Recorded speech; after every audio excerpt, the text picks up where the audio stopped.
praying for a wonderful week this week as well. Do want to ask that you be in prayer. We have some that have been dealing with sickness. We have some that are recovering from surgery. We have others that are going to be having appointments this week. There's quite a bit going on amongst our church family, so just keep them in your prayers. But tonight we'll be looking, as we were, at the Sermon on the Plain. We're in Luke chapter 6. We're going to do a section. We're not going to do all of it. We're just going to do a section. This section is going to be verses 37 through verse 42. And it piggybacks a little bit off of what we looked at last week, which was love your enemies, which is not an easy thing to do.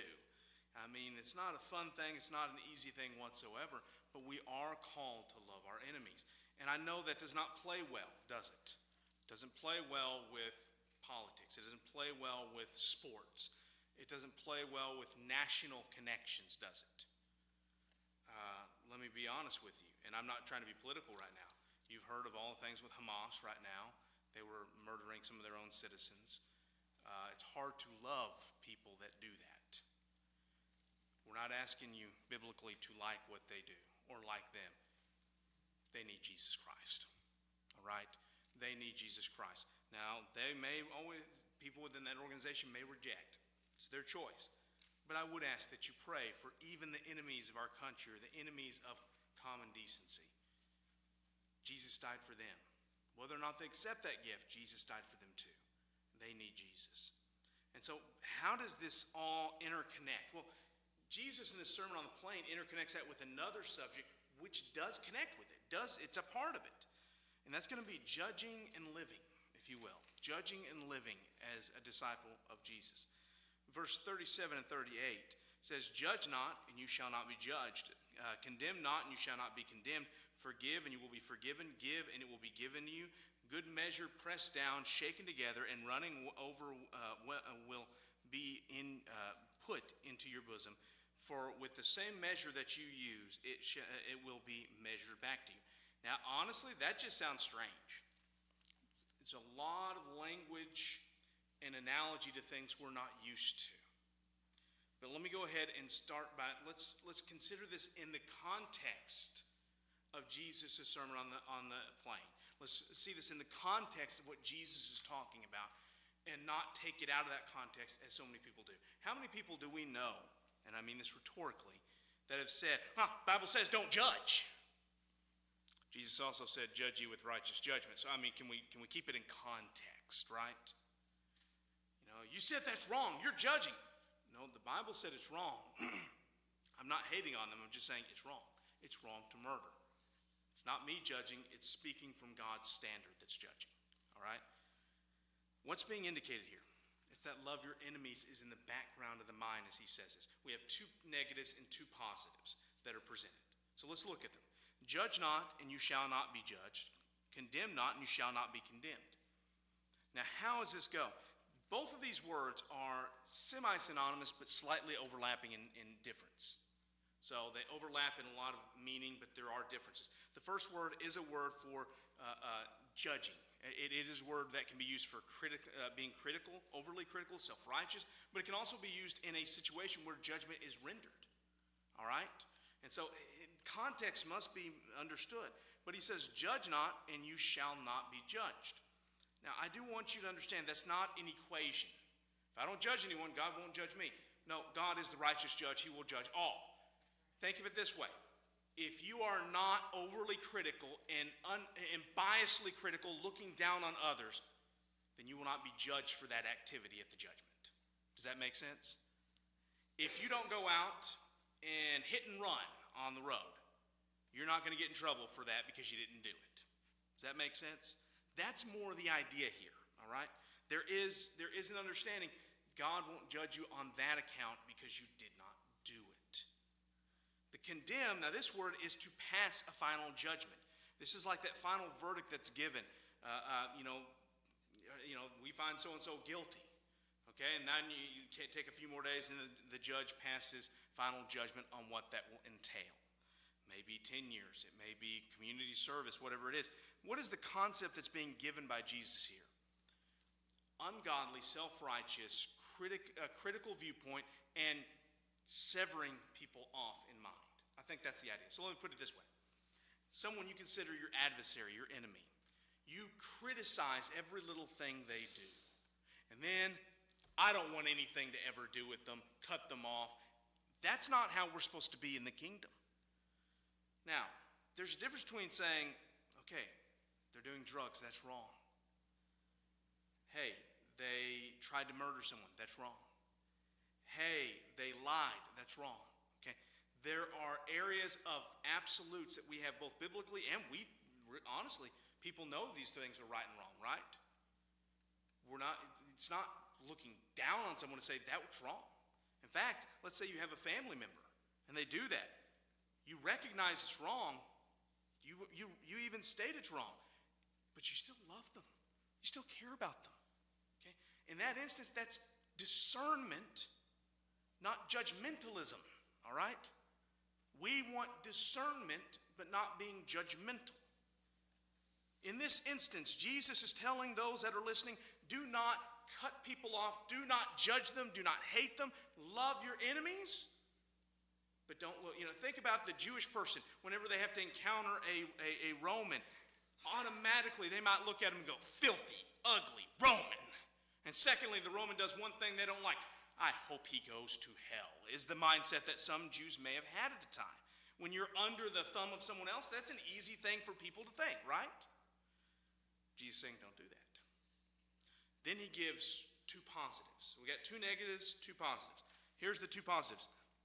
Forgive and you will be forgiven. Give and it will be given to you. These correspond with what he talked about in the last section. Remember, he said if someone borrows something and they don't bring it back, forgive them. The idea here in the Greek is release it. Release it. Don't hold it. All right? By the way, someone used this recently, and it's only because I heard it and I thought it was a really good way of putting it. We know about the assassination attempts of different people recently. The one with Charlie Kirk, his wife forgave his assassin. That helps her. That doesn't help the assassin. Until he wants to reconcile, until he wants to admit what he did was wrong, that doesn't mean they're good. That means he's in the wrong. That means she's put her arm open. Okay? You may forgive people and they may not want that forgiveness. So it only helps you in that instance. But you demonstrate something of God. God puts the arm open of salvation, and a lot of people just swat it away. But God still put that arm open. All right? So forgive, release, give. Remember, he told them to, if someone asks for help, and once again, it's all the context of you know these people. You know their needs. A lot of people weren't helping because they didn't like so-and-so because they knew them. Give what help you can. Help. And so what is it? Forgive and you will be forgiven.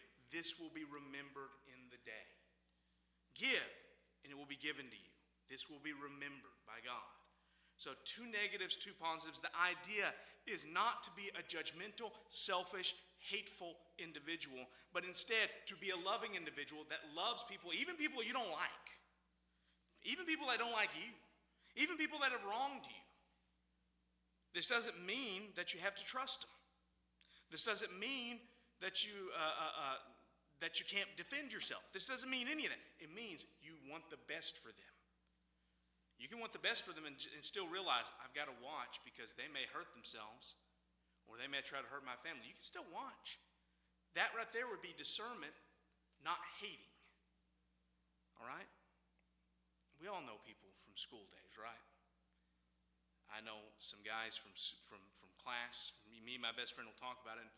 If we're around such individuals, we try to be considerate, loving, kind. But let's say it's some individual we know that have done a lot of things wrong. We're still going to be kind to them. But we're probably going to be watching because what if they hurt themselves? You ever meet that one person that they think they can do more than what they can? I got kids like that. I watch them because I don't want them to hurt themselves.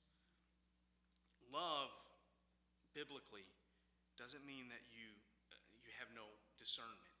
It means that you should not be judgmental. All right? You should not be judgmental. We should respond accordingly from what biblical love entails. This is difficult language. Now, the other part of this is interesting.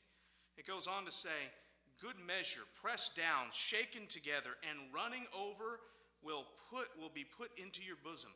Now, another way of putting that might be your lap. Now, bosom is normally considered right here, but lap might be where. This is referring to grain that has been pressed and everything and being put in a container. In other words, God's response to your proper response will be blessing. Now, we take the furtherance of what Jesus is saying. He's using an analogy. God's blessings will overrun. That blessing does not automatically mean physical blessing, but he's talking about God's blessing will overrun. You will be taken care of. You will be blessed. For with the same measure that you use, it will be measured back to you. God will respond accordingly to how his children respond. Kind of like this. Whenever a parent is watching their child, if they have to discipline them, the right thing is to discipline them appropriately to what they did, not overdoing it. Okay, they didn't throw away their trash. That does not mean they need to be grounded for 6 months. Don't get me wrong. We can joke about it, but that does not equate that. They do something that they were never asked to do. They go the extra mile, and you want to reward them. That doesn't mean you get them a car for doing one day of good work, good, nice stuff. But you respond. Yeah. Was Nathan putting his head up? Yeah, I like that idea. Sorry, can't do it. But a natural response. In other words, God in his dealing with his children will respond with relation to how they have responded. It's like a parent does. So when Jesus says this is not exactly how Jews, and maybe even the Gentiles that have been listening prior at this time, had thought of things. We're children of Israel. We're all automatically good. No. If you go back to the law of Moses, do what I say and I'll bless you. Don't, and I will discipline you. Even though we're in a different covenant, the concept of God responding appropriately is consistent. Now this brings us to another concept. So how is this supposed to be seen in the lives of disciples of Jesus? Verse 39, and he spoke a parable to them. Can the blind lead the blind? Will they not both fall into the ditch? Now, by the way, that doesn't sound like a full parable, does it? The word for parable, guess what in Greek? I'm going to give you a new word. Parabole. Where did we get our word parable from? Exactly from the Greek. We literally took one letters and put them in our letters.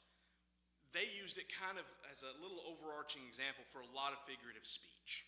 So when Luke or Matthew or Mark say he said a parable, and it may not fit what we know as a parable, it's still figurative speech, and they kind of lapped a lot of that in there.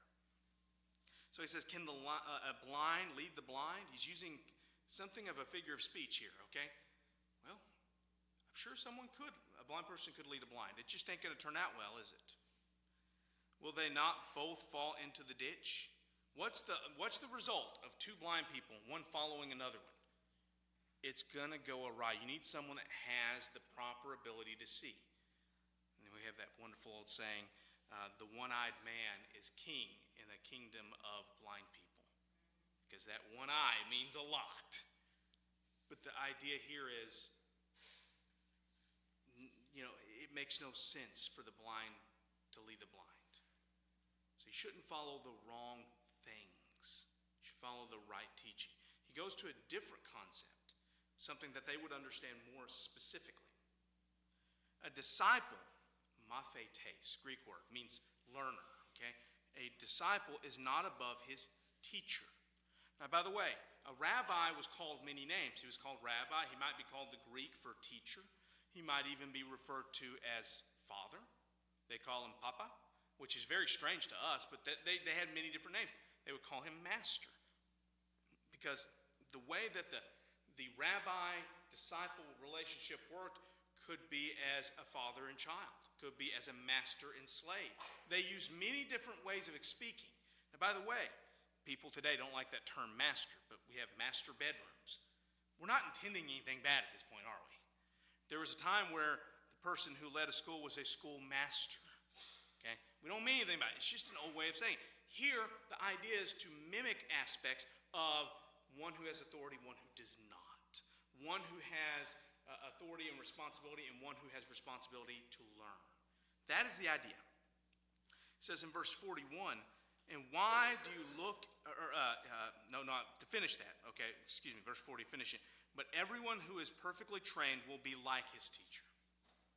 The desire of following a rabbi might be to become a rabbi one day, but would be to be like your rabbi.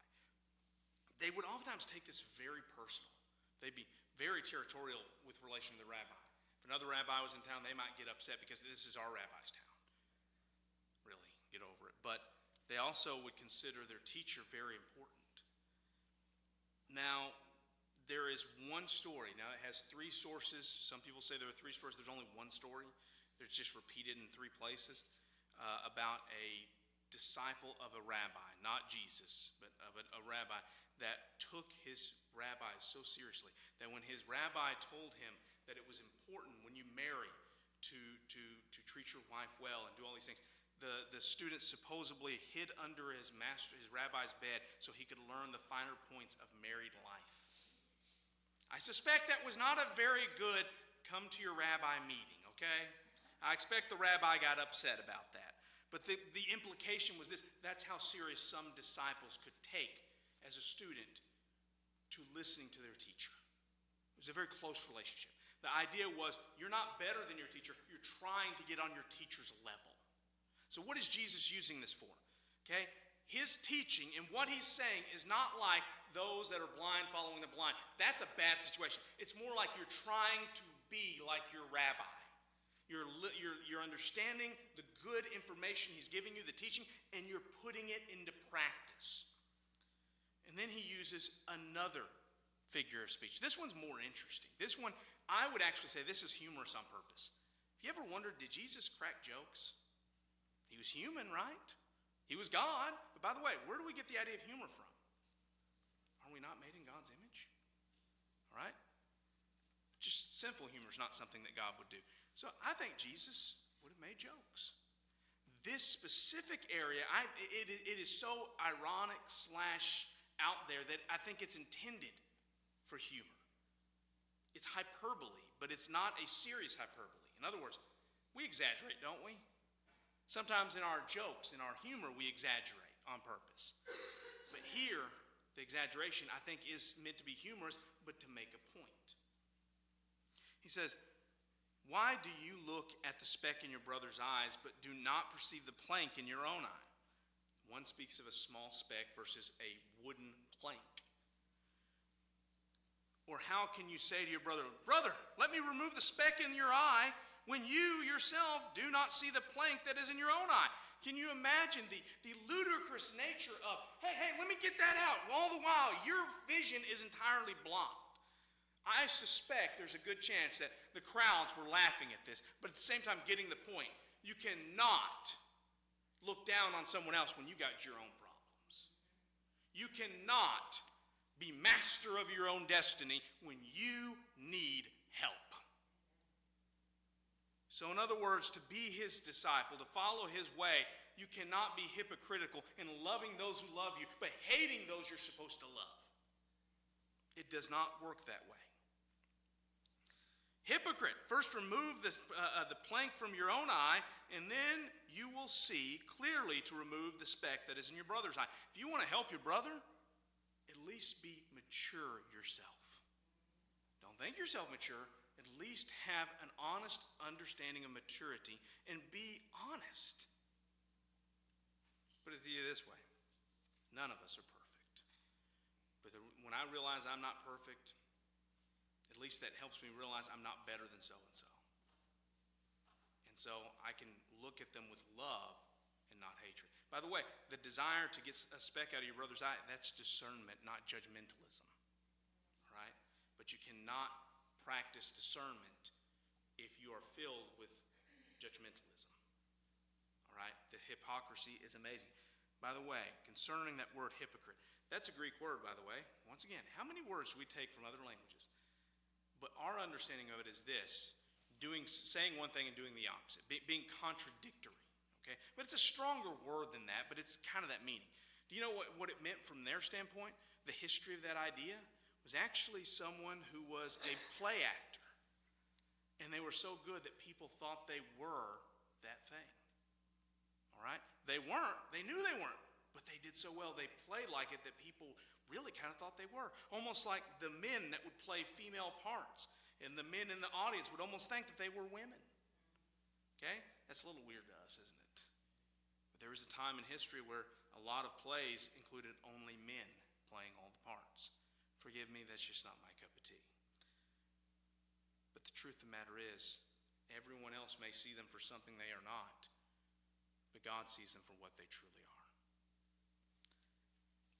If we look from a biblical perspective, our vision is going to be very different than what society says. Our vision may be very different than what our family says. Our vision will be different than what our vision used to be. When you look from a biblical perspective, you can look at the person you watched that was maybe a hero to you and see them flaws and all, and you should be able to disagree and love them.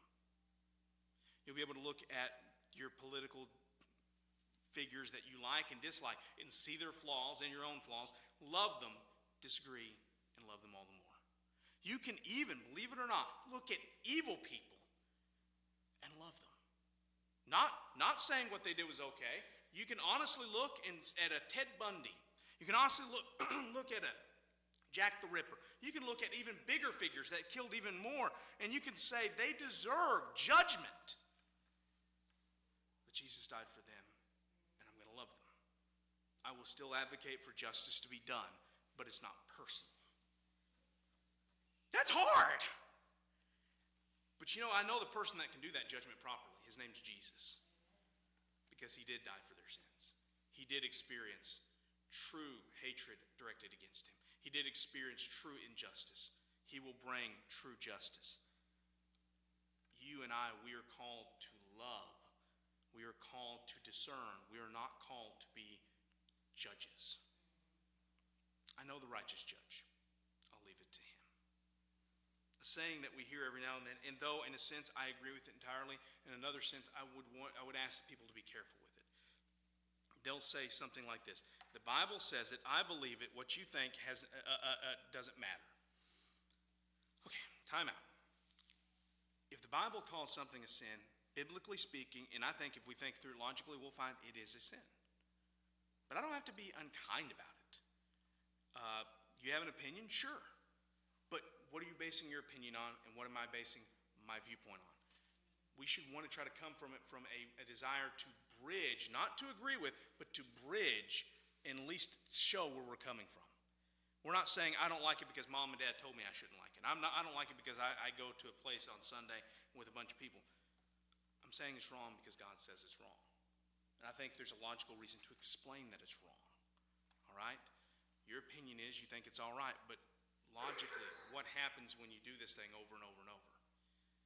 I want you to see that what God says is actually right, and it's for your betterment. It's not to hate you with.